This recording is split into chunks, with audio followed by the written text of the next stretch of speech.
Alors bonjour à tous et bienvenue. Je vous retrouve aujourd'hui parce que je souhaitais vous parler de ce confinement, encore une fois, de toute manière, de ce qu'il nous apporte, de ce qu'il nous transmet aussi, et notamment parce que pour moi, comme pour beaucoup de personnes, finalement, c'est une période d'introspection qui est plutôt salutaire, qui vient, qui tombe à pic en fait à un moment donné où l'on doit un peu se remettre en question sur qui on est, sur ce qu'on est, etc. Et du coup, je voulais vous partager mes premières sensations liées aux premières introspections que j'ai eues sur moi. Parce que pour beaucoup d'entre vous, c'est les premières fois que vous avez le temps devant vous de vous poser certaines questions existentielles. Et du coup, si ça peut vous éviter certains écueils, voilà, d'avoir l'expérience de personnes qui ont déjà commencé des introspections depuis bien longtemps. Voilà. Et donc du coup, là, je voulais vous partager le fait que souvent, en fait, quand on commence à se poser des questions sur soi, c'est que quelque part, on ressent un malaise ou un mal-être profond qui nous fait nous rendre compte qu'on n'est pas à notre juste place, qu'on n'est pas au bon endroit, qu'on n'est pas avec les bonnes personnes. Euh, et c'est difficile d'accepter ça. Parce que du coup, ça vient réveiller beaucoup de peur à l'intérieur de nous. Ça vient réveiller beaucoup d'angoisse, beaucoup de fausses croyances. Ça vient faire appel euh, à des choses qui nous, voilà, qui viennent un peu nous torturer à l'esprit et le ventre. Alors je parle de ventre parce que c'est la faute des émotions. Et c'est là où se passe en fait tout ce qu'il y a d'émotionnel à l'intérieur de nous. Et donc du coup, c'est souvent des moments qui vont être très douloureux au niveau du ventre, au niveau abdominal, au niveau de l'estomac, au niveau des intestins, etc. Mais aussi, voilà, ça vient remettre en question tout ce qu'on sait, tout ce qu'on croit depuis notre incarnation, depuis notre naissance. Voilà.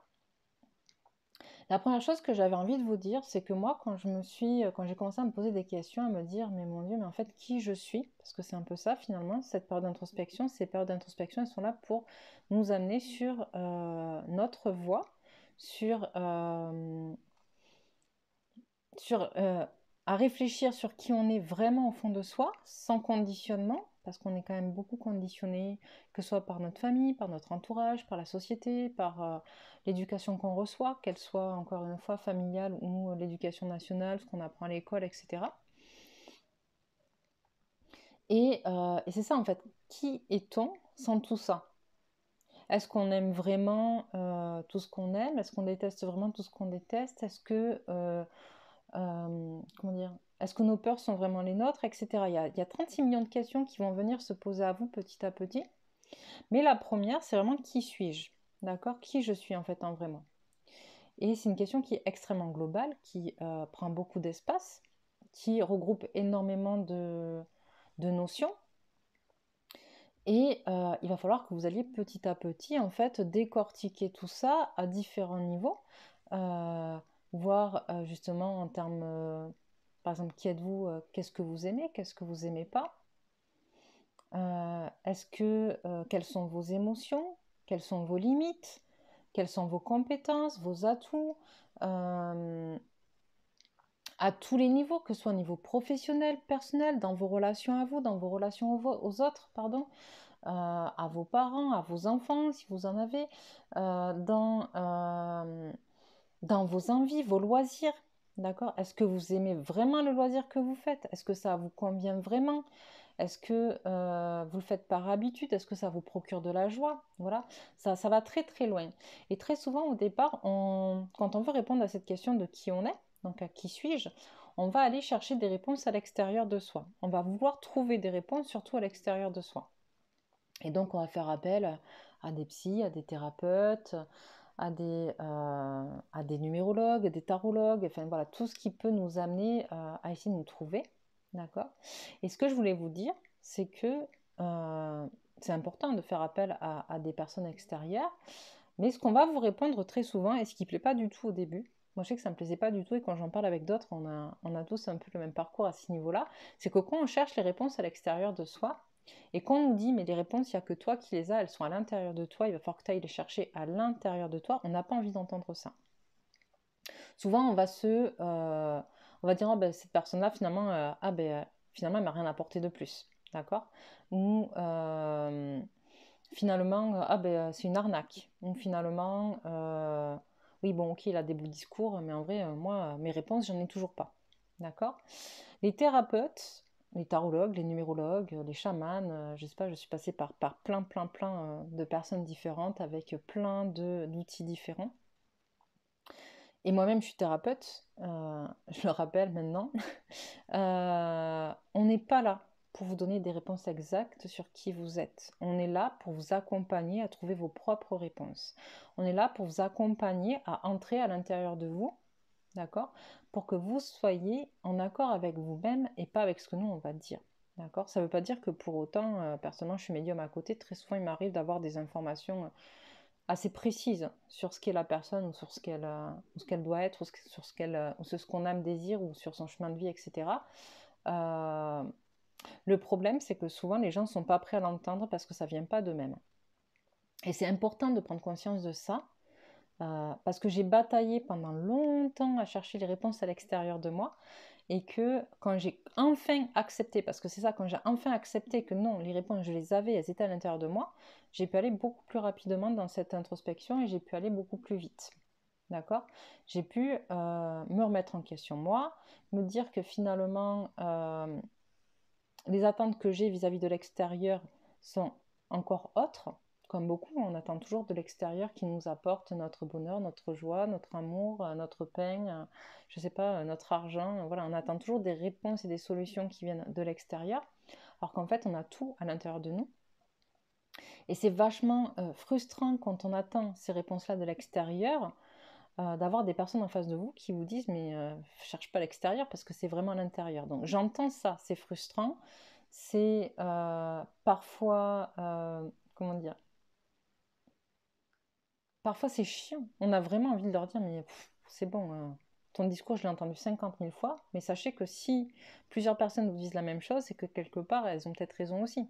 D'accord. Ça aussi c'est important de se dire qu'on sait pas tout et qu'on doit se remettre en question et que c'est peut-être qu'on n'a pas envie de voir, justement.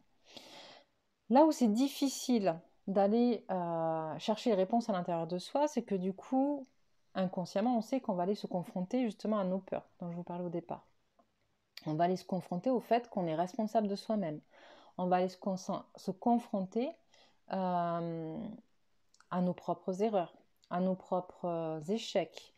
On va aller se confronter au fait que on est enfin adulte, hein, et que un adulte, c'est quelqu'un qui assume aussi les conséquences de ses actes. C'est quelqu'un qui conscientise ce qu'il fait, d'accord, et qui prend conscience que tout a un impact sur tout. Voilà. Mais ça, c'est encore quelque chose d'autre. Mais inconsciemment, on le sait, et ça nous fait peur aussi parce que du coup, on se dit, oh mon Dieu, d'un coup, on se sent responsable de tout et n'importe quoi. Et c'est embêtant parce que ça nous empêche aussi, ça nous bloque de se dire, mais mon Dieu, si je fais un faux pas, si je vais pas dans le bon sens, si je dis pas la bonne chose ou la bonne phrase ou à la bonne personne, forcément que je risque de créer des choses si je suis responsable. Oui, effectivement, oui. Mais en même temps, tout est juste et tout ce qui doit être dit est dit aussi et tout ce qui doit être fait est fait aussi. Donc voilà, il faut aussi avoir conscience de ça de notre côté. Mais c'est accepter aussi voilà, d'assumer les conséquences de ses actes. Et c'est pas facile pour beaucoup. Parce qu'on n'a pas été habitué à ça, parce qu'on ne nous a pas appris, parce qu'on nous a plutôt. La société nous enferme plutôt finalement dans quelque chose de très infantilisant qui nous empêche d'être responsables de nous-mêmes et qui nous empêche justement d'être sur notre propre voie. Voilà. Ce que je voulais vous dire aussi à propos donc, de cette phase d'introspection qui vous remet face à vous-même, c'est jamais facile, c'est jamais simple. Il faut en avoir conscience et c'est pas grave en vrai. Il n'y a rien de grave là-dedans, on passe tous par là, plus ou moins.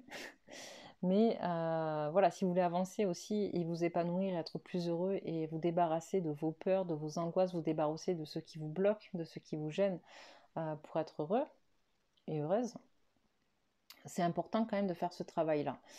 Mais c'est aussi accepter le fait que ce travail, vous allez le faire seul. Alors quand je dis seul, c'est pas, comment dire, c'est pas que vous pouvez pas être accompagné, loin de là, hein. Je suis thérapeute, j'accompagne des gens, il y a plein de thérapeutes différents, comme je vous disais, avec plein d'outils et plein de techniques différentes qui accompagnent des gens pour s'épanouir et être heureux, et c'est génial, et il faut que vous trouviez celui qui vous conviendra, ou celle qui vous conviendra, ou même plusieurs. Moi j'en ai vu plusieurs, et j'ai été accompagnée par plusieurs personnes différentes, et chacune m'ont aidé et m'ont apporté quelque chose.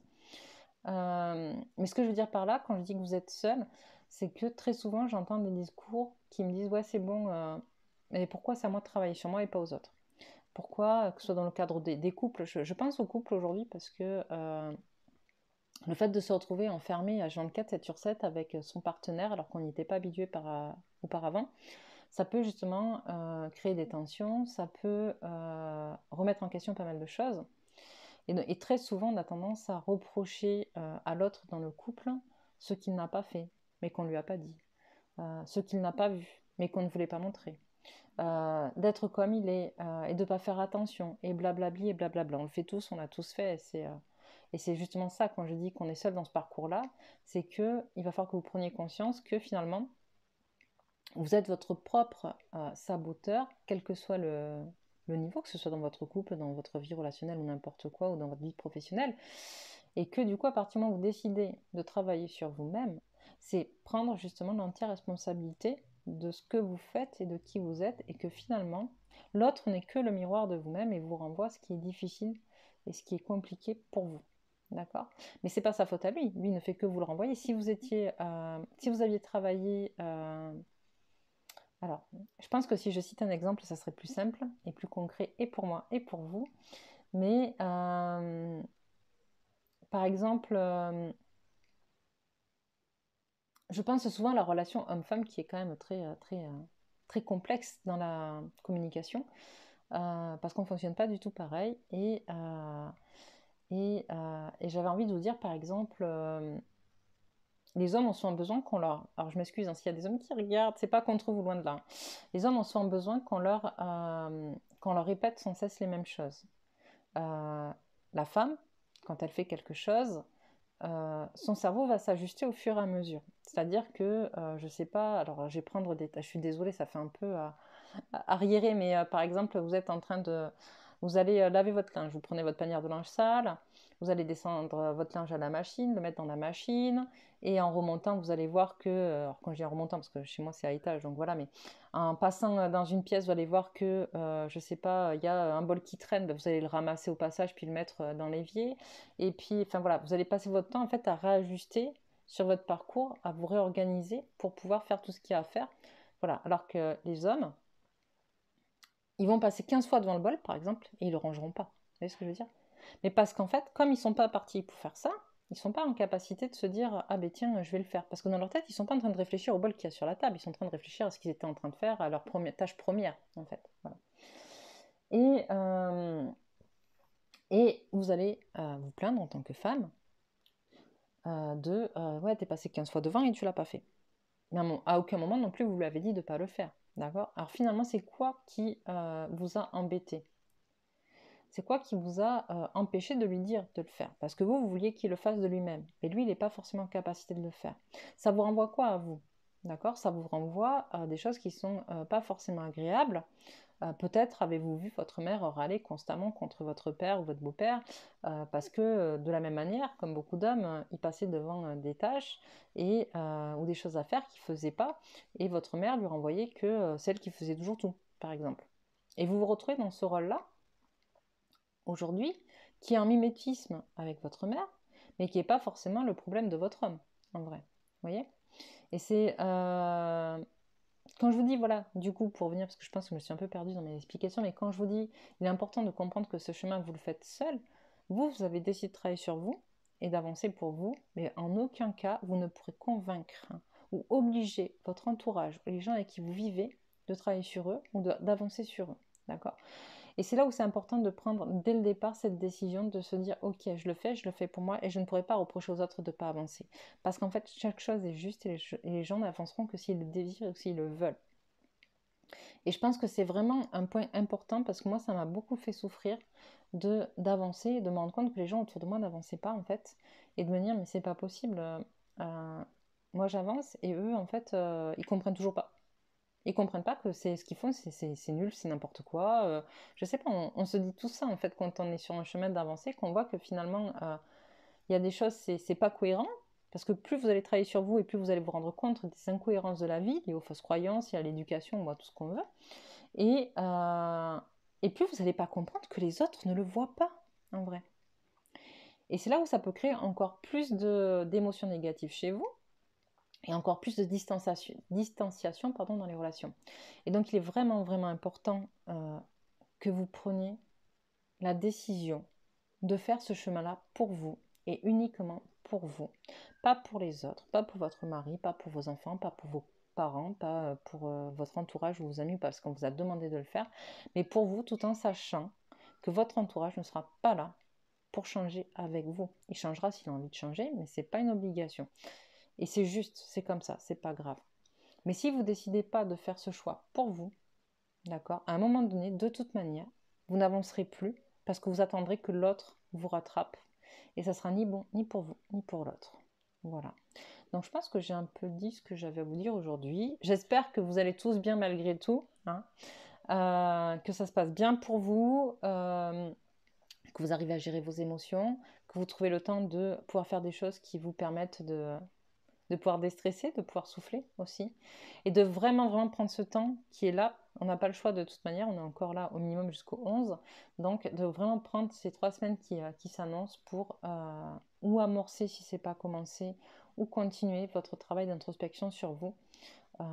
Parce que derrière, il va y avoir beaucoup, beaucoup de changements. Et c'est important, je pense, que de se regarder dès aujourd'hui et de voir là où vous allez aller par la suite. Voilà, voilà. Mais écoutez, je vous embrasse et je vous dis à bientôt.